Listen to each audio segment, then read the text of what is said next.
Bonjour. Good morning, all. I call this meeting to order. Welcome to meeting number 51 of the House of Commons Standing Committee on Industry and Technology. 64 meeting requested by 4 members of the committee to discuss a contract for a telecommunications system for the RCMP. Today's meeting is taking place in a hybrid format pursuant to the House of the Order of Thursday, June 23, 2022. Pour les députés. For members in the room, if you wish to speak, please raise your hand. And for members on Zoom, please use the raise hand function. And we will now begin by opening the floor for discussion on this special meeting under 106.4. Mr. Perkins. Thank you, Mr. Chair. And thank you, everyone, for indulging me. I'll say a few words and then propose the study motion, which we can circulate now. Section 2 of the Canada Investment Act, in the purpose section, states the purpose of this act is to provide for the review of significant investments in Canada by non-Canadians in a manner that encourages investment, economic growth, and employment opportunities in Canada, and to provide for the review of investments in Canada by non-Canadians that could be injurious to national security. Further, the same Act states in Section 25, and I quote, if the minister has reasonable grounds to believe that an investment by a non-Canadian, minister means the Minister of Industry, an investment by a non-Canadian could be injurious to national security, the minister may, within the prescribed period, send to the non-Canadian a notice that an order for the review of this investment may be made under that subsection. The Act further defines a state-owned enterprise as, quotes, an entity that is controlled or influenced directly or indirectly by a government or agency. So how does this relate to contracting by the Royal Canadian Mounted Police of Sinclair Technologies of Aurora, Ontario, to provide the RCMP with radio frequency filters, winning a bid as the low-cost bidder by about $60,000 over a Quebec company?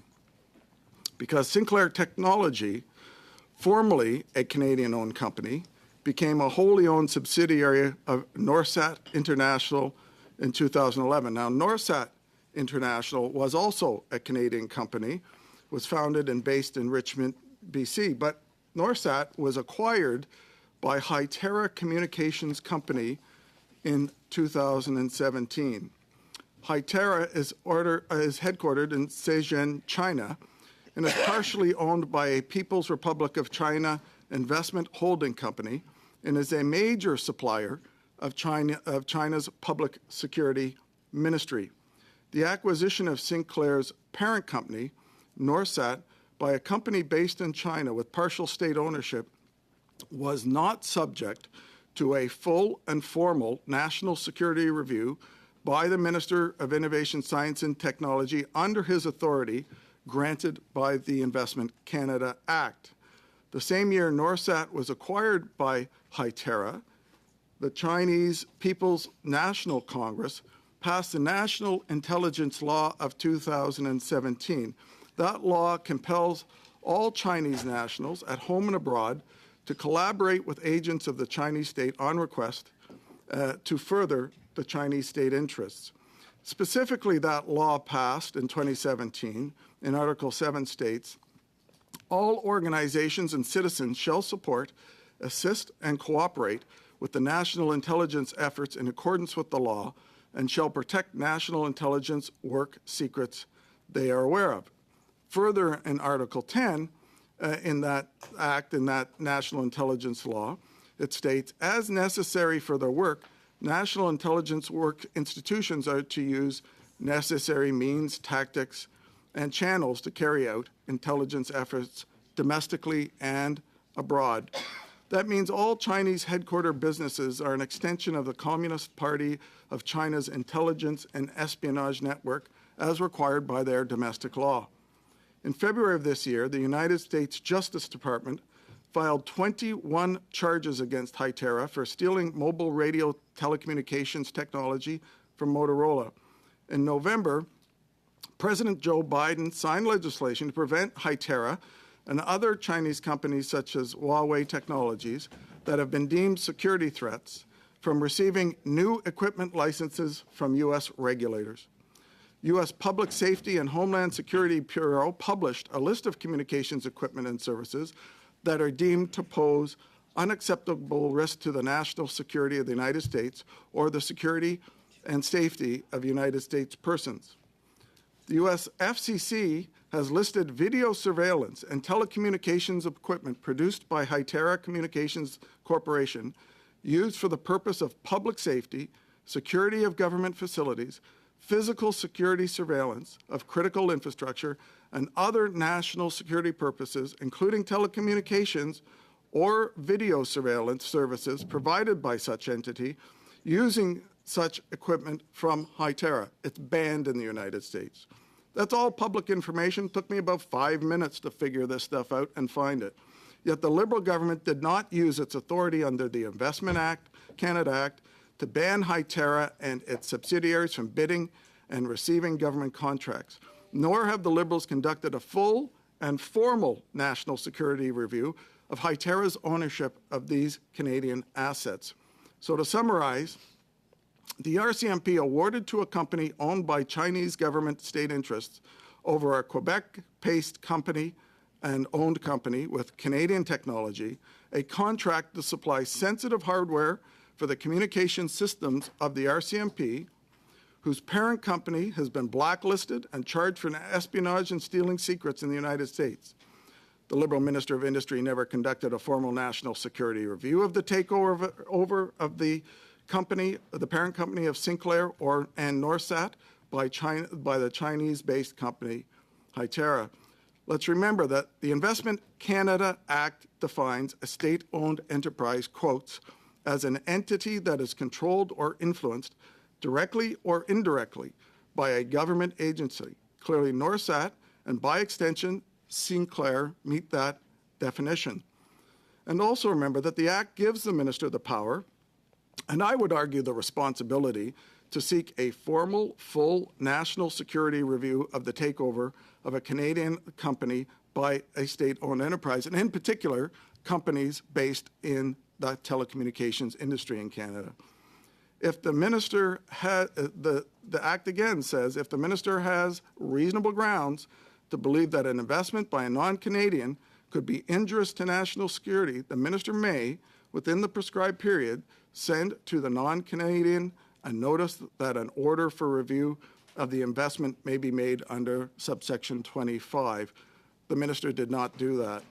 So why did this government not do a full security review and reject the takeover of a Canadian telecommunications company by a state-owned enterprise of the government of China? This committee and the public needs to know that. Why has the government of Canada not told every government department, every Crown Corporation, board or agency of government that all acquisitions of Canadian companies by Chinese state-owned enterprises are subject to full national security reviews under the Investment Canada Act? Particularly since the government of China requires Chinese-based companies under their law to see corporations as an extension of the Chinese state. And that as such, quotes again from that law, national intelligence work institutions are to use the necessary means, tactics, and channels to carry out intelligence efforts domestically and abroad. Why are all bids by such entities for Canadian government needs not flagged for full security review under the Investment Canada Act before awarding? Why has the Minister of Industry been so lax in overseeing the Investment Canada Act and not doing a full national security review of Canadian assets and supplying Canadian governments with services from state-owned enterprises from non-democratic countries? Remember, state-owned enterprises from China are heavily subsidized by their government, enabling them to bid at below cost for government projects, which for-profit Canadian companies cannot do. That's how they are winning bids in Canada. Hytera loses money every year. So a firm that is owned by an undemocratic government that loses money most years by bidding below cost for work obviously must have other motivations and purposes. The committee needs to examine the failure of the government to do its duty under the Investment Canada Act and to protect Canadians and Canadian businesses from the injurious national security harm that these entities pose to Canada. Canada's security is a serious and urgent concern when it comes to established pattern of this government issuing sensitive contracts to Chinese state-owned enterprises, as it did in 2021 when the Liberal Global Affairs Minister awarded another Chinese state-owned enterprise a contract for providing sensitive security equipment to all of Canada's missions abroad. And this follows the Liberal government's issues around China's access to Canada's sensitive biological lab work in Winnipeg and its exclusive contract at the beginning of COVID pandemic to acquire only COVID vaccines from the Chinese government company called CanSino, which this company has done some study on. This committee needs to understand why the minister and this government did not exercise their responsibilities under the Investment Canada Act in consideration of state-owned enterprises of a sensitive Canadian telecommunications company. The committee needs to examine why the RCMP and our senior law enforcement agency in Canada was not advised by the Minister of Industry, the Minister of Public Safety, and the Minister of Procurement to not utilize these Communist Party of China-controlled companies for their needs. This is an urgent matter and why I have brought forward the motion, which we have just distributed, for immediate hearings on the RCMP contracting with a company that is compelled under China's national intelligence law to use every tool to spy on foreign nationals and acquire information, data, and technology they can for the People's Republic of China government. That the Minister of Industry has not utilized his power and responsibility under the Investment Canada Act to prevent Canada and Canadians from injurious harm bears examination. So with that, I will read. It's a very long motion, Mr. Chair, but if you will, I will read the motion. That this committee, pursuant to Standing Order 1082, undertake a study concerning the contract awarded to Sinclair Technologies, which is owned by Norsat International, a subsidiary of Chinese telecommunications firm Hytera, a partially state-owned enterprise, by the Communist Party of the People's Republic of China, to build and maintain a radio frequency filtering system for the Royal Canadian Mounted Police. Whereas China's People's National Congress passed the National Intelligence Law in 2017 to compel all Chinese nationals at home and abroad to collaborate with agents of the Chinese state on request, to further Chinese state interests by prolonging confidential data and engaging in compromise of infrastructure around the world. And whereas a Quebec firm with Canadian technology was not selected in the bidding process by the RCMP, and whereas the acquisition of Norsat by Hytera in 2017 did not undergo a full and complete national security review, and in Section 2 of the Canada Investment Act requiring the protection of Canada's national security was ignored by the government, and whereas the Canada Investment Act further defines state-owned enterprises as an entity that is controlled or influenced directly or indirectly by a government or agency, and whereas A, the committee hold the necessary number of meetings to examine in detail how the Canada Investment Act process failed national security, that this study is prioritized by the committee and the first meeting to take place Tuesday, December 13th and Wednesday, December 14th. B, the committee invite 1, the Honourable François-Philippe Champagne, Minister of Innovation, Science and Industry. 2, the Honourable Marco Mendicino, Minister of Public Safety. 3, the Honourable Helena Jaczyk, Minister of Public Services and Procurement. 4, the Honourable Carla Qualtrough, former Minister of Public Services and Procurement and Accessibility. 5, the Royal Canadian Mounted Police Commissioner Brenda Luckie. 6, Royal Canadian Mounted Police Assistant Commissioner Rhonda Blackmore. 7, Jody Thomas, National Security and Intelligence Advisor to the Prime Minister. 8, senior officials of the Communications Security Establishment. 9, senior officials of the Canadian Security Intelligence Service. And 10, Amy Chan, President of the Chief Executive Officer of Sinclair Technologies. C, The committee order the production of all relevant briefing notes, memorandums, and documents which are in the possession of the Department of Industry, Department of Public Works and Government Services, the Department of Public Safety and Emergency Preparedness, the Royal Canadian Mounted Police, the Communications Security Establishment, and the Canadian Security Intelligence Service, provided that 1. These documents shall be deposited with the Office of the Law Clerk and Parliamentary Counsel in both official languages within 4 weeks of the adoption of this order.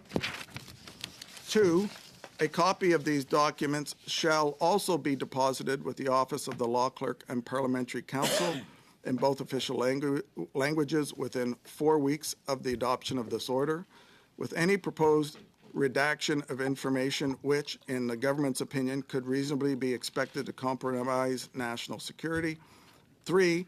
The Office of the Law Clerk and Parliamentary Counsel shall promptly thereafter notify the chair whether it is satisfied that the requested documents were produced as ordered, and if not, the chair shall be instructed to present forthwith, and on behalf of the committee, a report to the House outlining the material facts of the situation.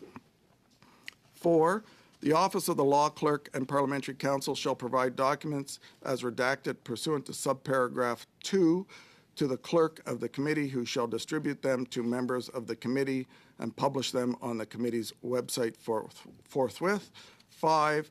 The Office of the Law Clerk and Parliamentary Counsel shall discuss with the committee at an in-camera meeting within 2 weeks of the redacted documents being distributed pursuant to subparagraph 4, whether they agree with the redactions proposed by the government pursuant to subparagraph 2. And 6, the committee may, after hearing from the Office of the Law Clerk and Parliamentary Counsel pursuant to subparagraph 5, accept the proposed redactions or reject some or all of the proposed redactions and request the production of those unredacted documents in the manner to be determined by the committee. Thank you, Mr. Chair. Thank you, Mr. Perkins. And I see Madame Dancho. Thank you, Mr. Chair. It's a pleasure to be with this committee today. I am the Vice Chair of the Public Safety National Security Committee, and I applaud my colleagues for bringing forward this comprehensive 106.4 motion on this critical issue that I think... Sorry, Chair. Point of order. I've been made aware that, a committee member is having tech issues logging on, so if we could give him some time to log on. That would be... Yeah. I'll just verify with the clerk. Okay, good grace, no. Mr. Clerk, one moment, Mr. Dancho, we'll come back to you.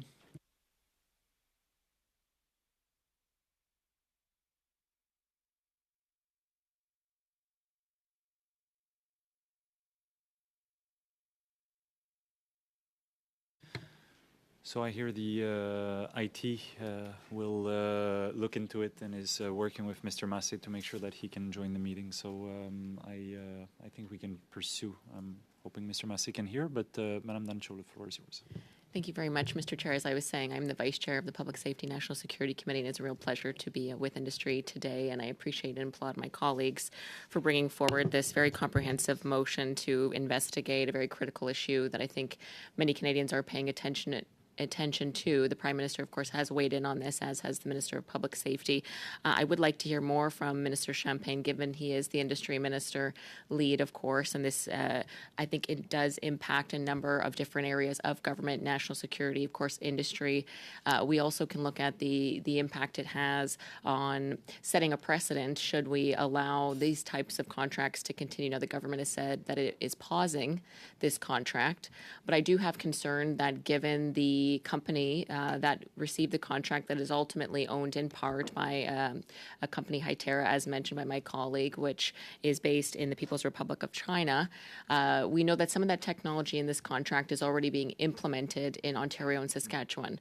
And I have not heard from Minister Champagne or the Prime Minister or the Minister of Public Safety whether this pause of the contract will mean that that technology that's already in place, again, for surveillance purposes for RCMP, quite shocking when when you consider that the parent companies are in part are owned by the People's Republic of China, is now sort of responsible now for the surveillance technology of RCMP. I have not heard from this government of whether they will be insisting the removal of that technology. You would have thought that, or I would have thought that would have been one of the first things they would have committed to, that if there is any threat to our national security and setting a precedent in this surveillance industry that we have in Canada, whether it's for national security or within our telecoms utilized by, for example, the Department of National Defense, you would think that they would set a clear standard that this is unacceptable and it will be removed immediately. But we did see with the Liberal government, they took about 5 years to commit to removing the Huawei technology. And because it took so long, it'll cost hundreds of millions of additional dollars that will be passed down to the consumer. Huawei and the 5G technology we saw has so infiltrated our telecommunications systems that it will be very hard work to remove that. So I have those same concerns with what's happening here. And we know, and was mentioned by my colleague, that there, from the U.S. Department of Justice earlier this year, I believe in February 2022, there was a federal indictment unsealed that showed that there were 21 counts of 21 counts of charges of conspiracy to commit theft of trade secrets of Hytera. So we see that in the United States, they're being very aggressive and transparent with the threat that Hytera, which again is sort of the parent of the parent company that owns Sinclair. So we see the Americans taking very strong action on this, and yet we have not seen the Prime Minister or the Minister of Industry or the Minister of Public Safety make a very clear statement that this surveillance technology that is being provided by this ultimately Chinese-owned company, so to speak, will be removed in Ontario and Saskatchewan. So I'd like to hear that, and I'd like the Minister of Public Safety and the Minister of Industry to come to this committee and make that commitment. Further to that, Mr. Chair, I am concerned that there may be other contracts like this, and that has not been made clear. This was found because of very solid journalism in this country. That's great, but are there more? You would think if there's one, there's likely others. And we know recently the Minister of Foreign Affairs brought forward her Indo-Pacific strategy, and that falls under the Canada-China Committee that I also sit on. And there was certainly appreciation for the tougher stance that was communicated in that Indo-Pacific strategy, Mr. Chair. But what I would say is that the government on one side is saying, well, procurement is independent. They're blaming the procurement or the independence system of procurement in this with this government, saying, well, it's independent. We don't agree with it, but it is independent. So they're sort of blaming others for what's happened under their watch. But what I would say is that every independent agency of government certainly has to follow the ethos, the values set forward by the Prime Minister and his cabinet. So I would argue that perhaps if the Indo-Pacific strategy that Conservatives have been calling on for quite some time was brought forward sooner, perhaps the procurement agency would have had a better idea of the threat analysis of China and companies that are partly Chinese-owned that provide surveillance, technology and other technologies. Perhaps they would have had that lens to apply to this contract. So I don't believe that it is an appropriate assessment of the Prime Minister to sort of kick this over to the independent procurement agency and say it's all on them. But I would have said if they would have brought forward the Indo-Pacific strategy that makes it quite a bit more clear the threat analysis of China, perhaps the independent procurement agency would have had a more clear picture to really enter any kind of contracts with companies like this with eyes wide open.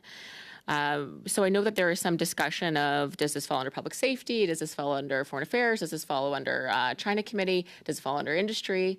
Certainly, given the Minister Champagne is bringing forward bills like Bill C-27, which is in part related to Minister of Public Safety's Bill C-26, that ultimately is a bill, Bill C-26, to deal with the telecommunications in this country and other companies that are providing national security, critical infrastructure type of services. So I would say that while both committees and both ministers play a role, given Bill C-26 and Bill C-27, which is the Industry Committee, are closely related in some ways, I think it would make sense, given what I know about Industry Committee committee and not out of scope to have the ministers come forward to this committee. And I hope that members consider that, given that this may be an industry-wide problem, even just beyond the telecommunications and surveillance. This could be in data management. We can see health services and the privacy information therein. There are countless industries across Canada that may very well have contracts owned in part or in full that are connected to the People's Republic of China. And so this is a national security concern, and my point being is that it also impacts a number of industries, and that's why we're seeing similar bills under Minister Mendicino and Minister Champagne. And so I do feel that it would seem it is appropriate to set the standard for industry at the Industry Committee, that these types of contracts will not be tolerated any longer, and certainly bringing attention to the Minister of Procurement and other ministers impacted by this, that given the very clear message, or I would say clear perhaps message set forth in the Pacific Strategy, that there needs to be a whole of government approach to reviewing all contracts provided. But again, the last thing I'll mention is that it is not just government contracts that are of concern.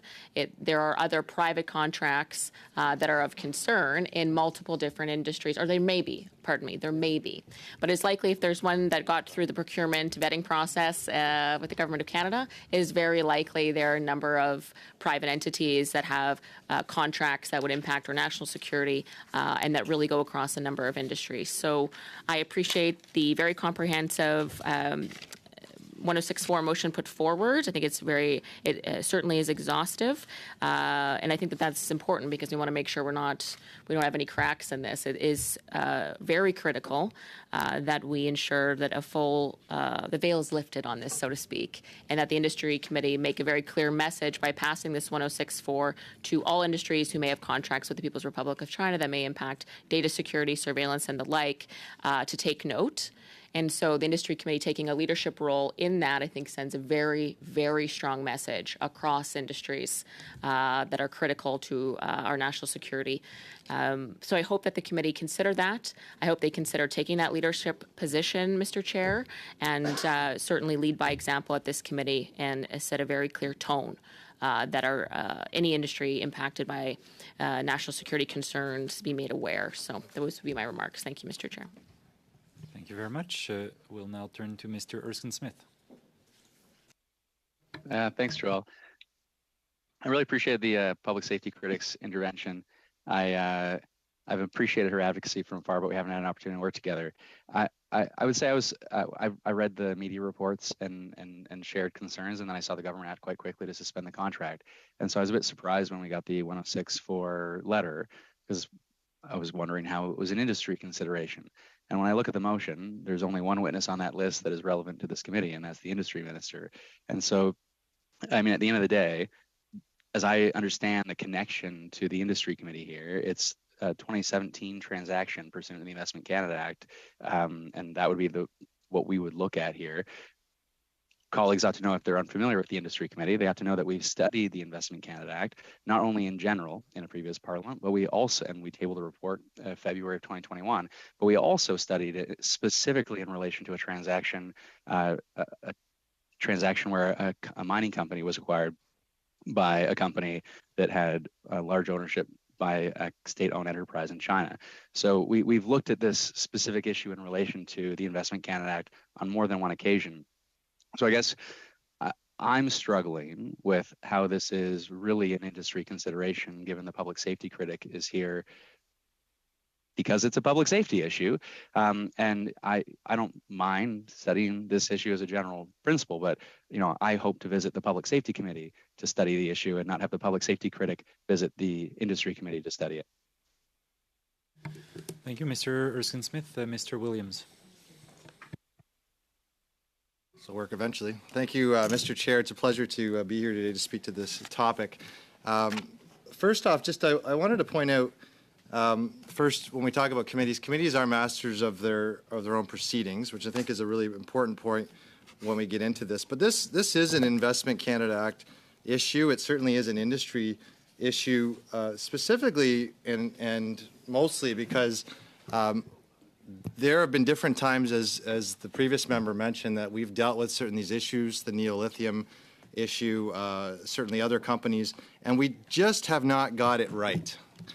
When we look at, especially right now with the government launching a new Indo-Pacific strategy, certainly we've all heard the news reports of alleged Chinese police stations. We can go as far back as we want to Nortel. I have an office in an old Nortel building in Belleville. It used to be really big, and I know that the DND has one west in Canada. And there's always talk about having to clean the amount of bugs that have been in those buildings. We've had interference for a long time, and whether this government now is making it known that it's more serious or we're changing the strategy, certainly when it comes to the Investment Canada Act, when it comes to protecting our security, whether that be critical minerals or telecommunications as a whole, certainly I think all the members in this committee should warrant that this at this point needs to be studied. It's given the importance is there to study this issue, not only because this was not a government or something that came out forthright that was discovered, it was from the press. So the questions my colleague brought up, whether that is this the only instance where this is occurring, certainly, there was in 2017 a government review of the approved sale of Vancouver-based Norsat International to Vistara, and at that time in 2017, MPs questioned that.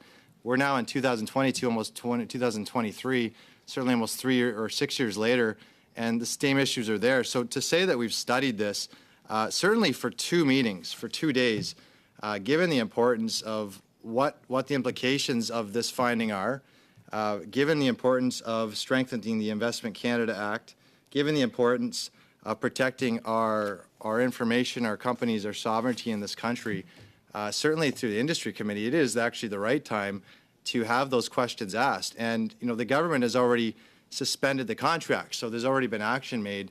So therefore, there should be full agreement that we can look into how this happened and how it cannot happen again. I think given for a few reasons. One, the importance of what is happening and the significance of that to our nation. But number two, to the further future of this committee of company procurement and making sure that we strengthen the Investment Canada Act to make sure this doesn't happen again.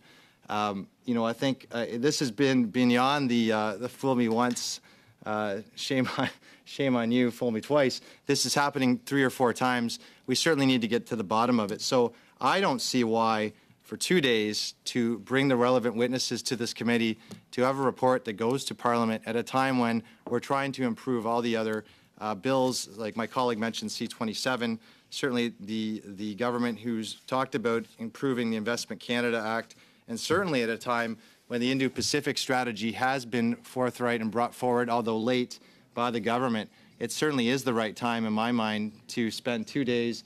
Let's investigate what's happened. Certainly, for maybe one of the biggest reasons, the company that lost out on that one bid is from Quebec. So, why did a Canadian company lose out to that bid in the first place? And as my colleague has mentioned, how much is it going to take to unravel what we've already implemented? The contract, is it still in place? What's there? And how do we go out and see that a new RFP is put forth where that maybe will benefit Quebec at the end of the day? So I think a lot of good reasons to go at this. Thank you very much, Mr. Chair. Thank you very much. I recognize Mr. Viss, then Mr. Gahir, then Mr. Genel. Mr. Viss.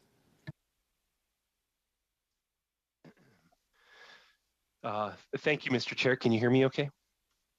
Yes, we can. Great. Okay.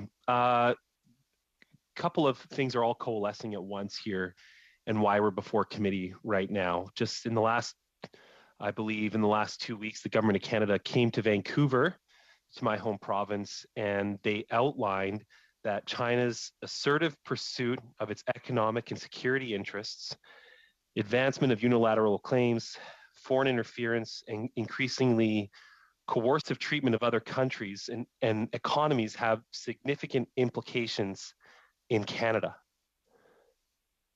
That's the position of the Government of Canada.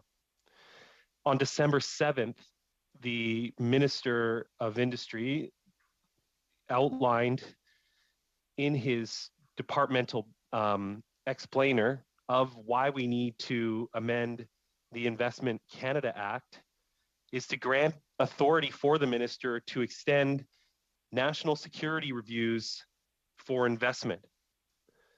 So since December 1st, the government of Canada has come forward and said, one, the threat of China in Canada is very real and very concrete. Two, the Investment Canada Act is not strong enough to protect Canadian sovereignty, and that more needs to be done to ensure our sovereignty is protected, both by expanding the powers of the minister and our ability to conduct reviews. I will add a third point that was added. The government of the United States has already acted in a similar fashion against said company in discussion today. So the government of Canada also outlined that China's rapid and dramatic modernization, and as it becomes more assertive, Canada must step up as a reliable partner in the Indo-Pacific region to promote security and stability. And that brings us to our committee here today. We have an opportunity in good faith with just a few meetings to look very closely at a decision of the government of Canada, which rightfully so they recognized needed to be looked at, and they took action, but we need to know what was behind those decisions. And we need to make sure that we do better as a country to stop awarding contracts to companies with ties to the People's Liberation Army or the government of China. We can do better, and this committee has a direct responsibility to look very closely at what took place. Announcements aren't enough. This committee can lead towards concrete actions and better protection of Canadian sovereignty.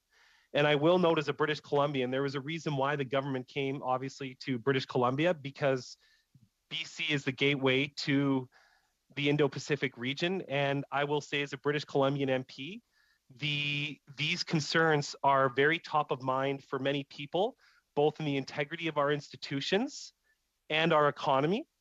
And they want industry committee to be looking closely at these things. I think all committee members should work very closely together. Let's do a quick study. Let's improve the way we protect Canadian sovereignty. We have a duty. Thank you, Mr. Speaker. I should say, Mr. Chair. Thank you, Mr. Viss, for the promotion this morning. I'll turn to Mr. Gahir. Thank you. Great. Thank you, Chair. It's great to be back at the committee. So I tend to agree with my colleague, Mr. Erskine Smith. When we received wind that this motion is coming to committee, the first question that comes to mind is why Indu? Why is it coming to Indu? Right? There's other committees that it could go to.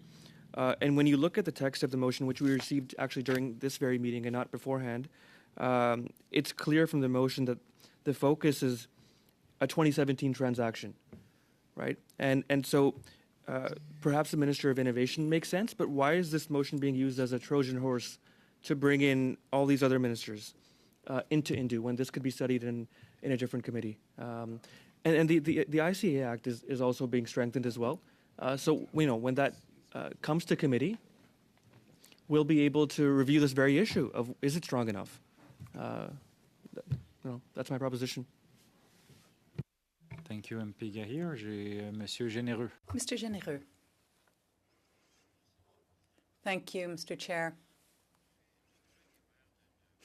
I was the mayor of a city at one time, and at that time, we implemented a procurement policy that allowed us to purchase locally. Now, we have a situation here where there were two companies, one from Quebec, one that was Chinese. They were in competition, but the difference in the bids was about $60,000, and the bid went to the lowest bidder. Now, given the differences between these two bidders and given the importance of the contract, it is absolutely essential that we be able to ask questions of the ministers on this list in order that we understand the process that was used that allowed this contract to be allowed for such a small amount difference in the bidding amounts, and especially when it concerns issues of security, national security. And I would invite all the members of this committee to consider this. If the Quebec company was able to offer these services, to offer the RCMP, that means that we have the necessary technology to do this work here in Canada. And therefore, we should be putting questions to the minister. How is it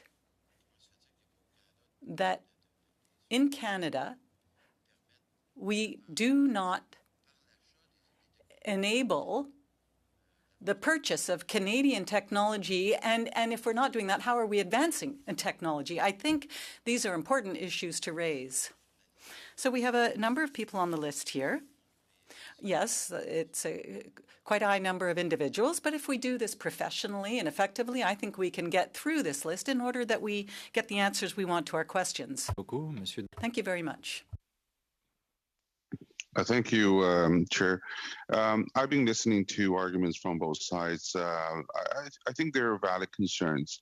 I've been hearing my conservative colleagues talking about national security issue on the raising questions on the procurement process.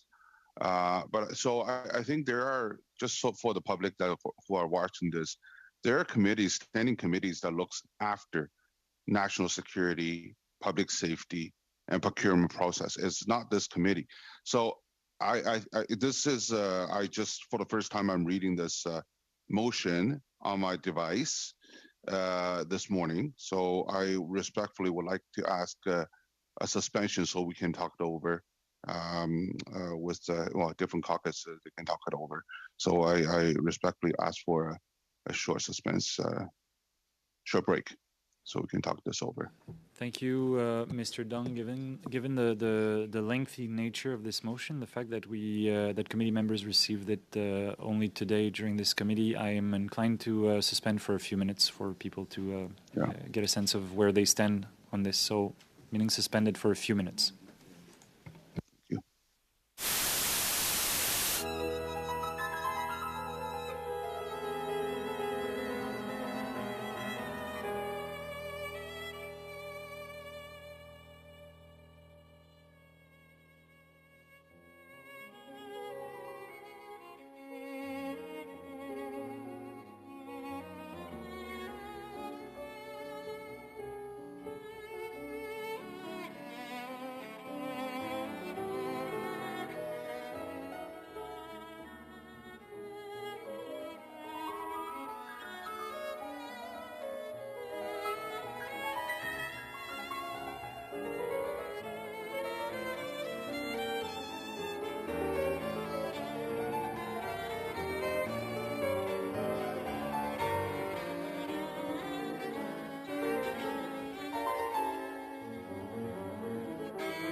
put his hand up before we suspended.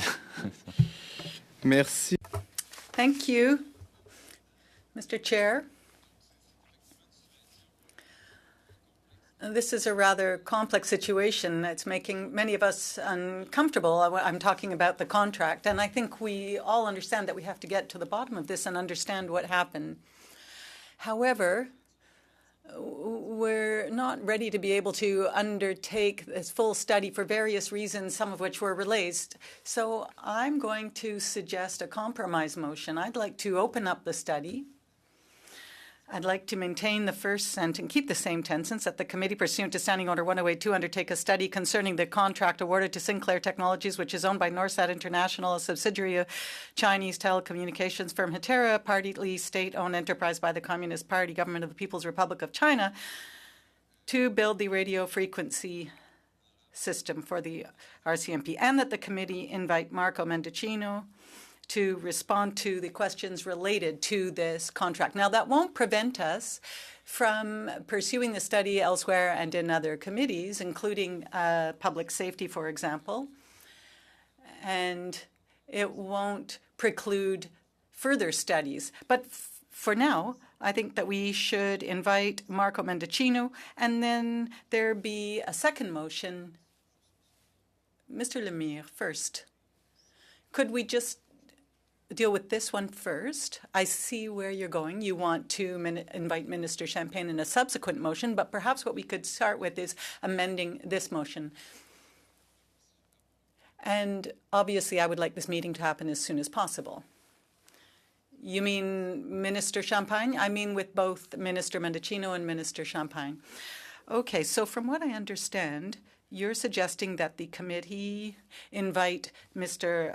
Marco Mendicino as soon as possible.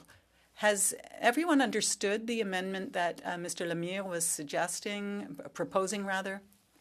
Thank you, Mr. Chair.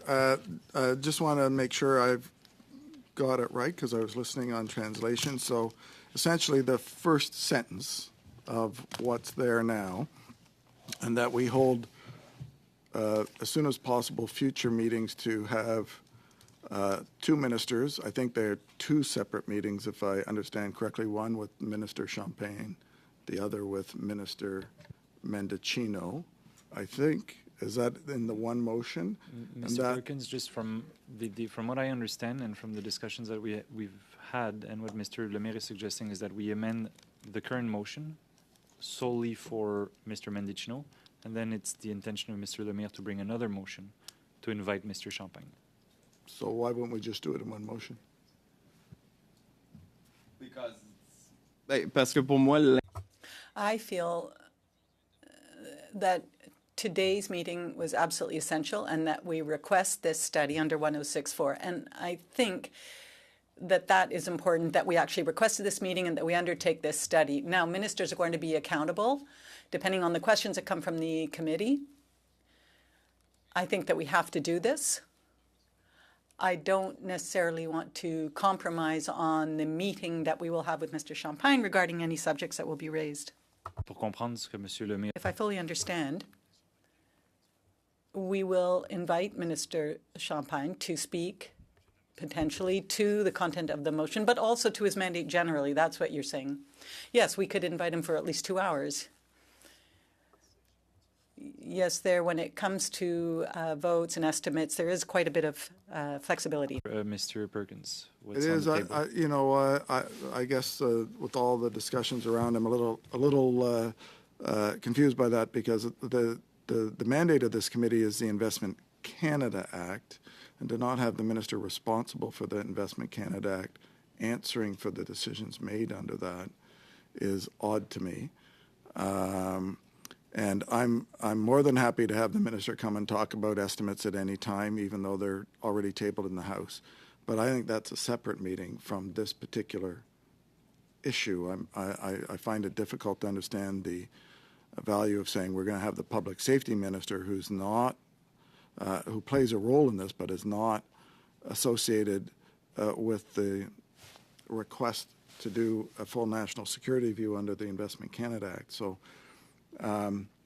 Certainly, from my perspective, I would prefer if the second motion said the minister was coming back to talk about estimates, which was the original intent today, and this motion continue with the two ministers in separate meetings. I thought that's what we were talking about, and that it remains open after that testimony, obviously, as to whether or not the committee wanted to hold further meetings on this subject. And that happen as soon as possible. As I understand, depending on House circumstances, there is a slot available tomorrow night. So I understand, Mr. Perkins, this is not considered, I guess, a friendly amendment, what Mr. Lemire is proposing. Well, I'm not sure why we're not hearing from the minister responsible directly on a study on this. Amending the yeah, I would add Mr. Minister Champagne to the list. So that's the two ministers. So, okay, so basically it would be what Mr. Lemire has proposed, but that the committee invite in the shortest delay François-Philippe Champagne and Marco Mendicino. That's the amendment you're suggesting. Yes. To Mr. Lemire's amendment. So we have an amendment and a sub-amendment. So the vote would be then on the sub-amendment first, Mr. Clerk? And if there are no more debates, I think that brings us to a vote on the sub-amendment by Mr. Perkins, which is, as you've heard, to keep the first sentence in the motion, remove everything else, but change to be that the committee invite the Honourable, in the shortest delay, the Honourable François-Philippe Champagne and the Honourable Marco Mendicino. I just want to make sure that it's correct and it's everyone's understanding. I think it is.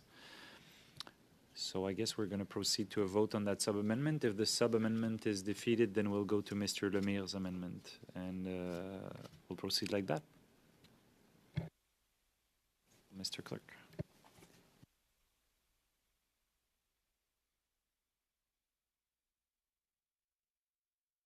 Just to be clear, that's what I meant. We do a vote on the sub-amendment and then a vote on the amendment. Sub-amendment is yeah, in the context of that motion.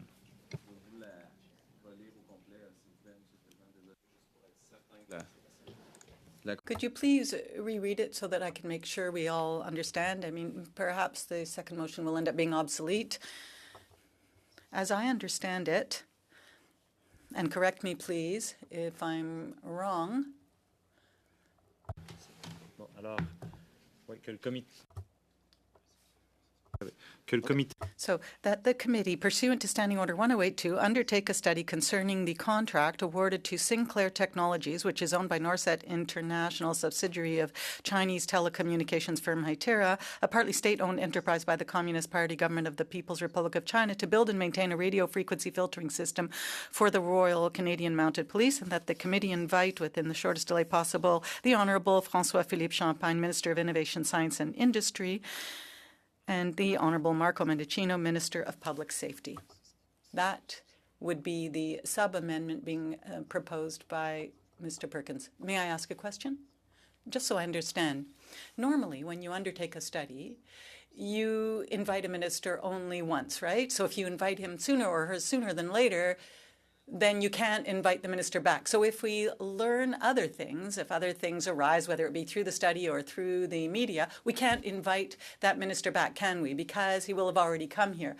So perhaps we should just invite Mr. Mendicino and then perhaps bring the other minister back later.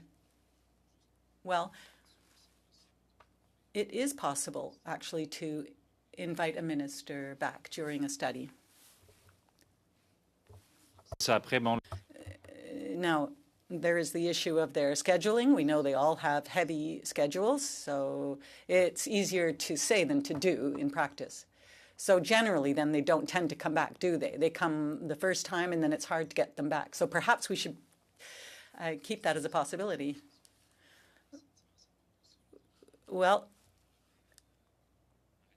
I'm going to stop talking now, and we'll move on to the vote on the sub-amendment, which does include Mr. Champagne. Okay, I'll start with Mr. Perkins as a sponsor of the sub-amendment. So Mr. Perkins. In favor. Mr. Williams. In favor. Monsieur Généreux. En favor. Mr. Viz. In favor.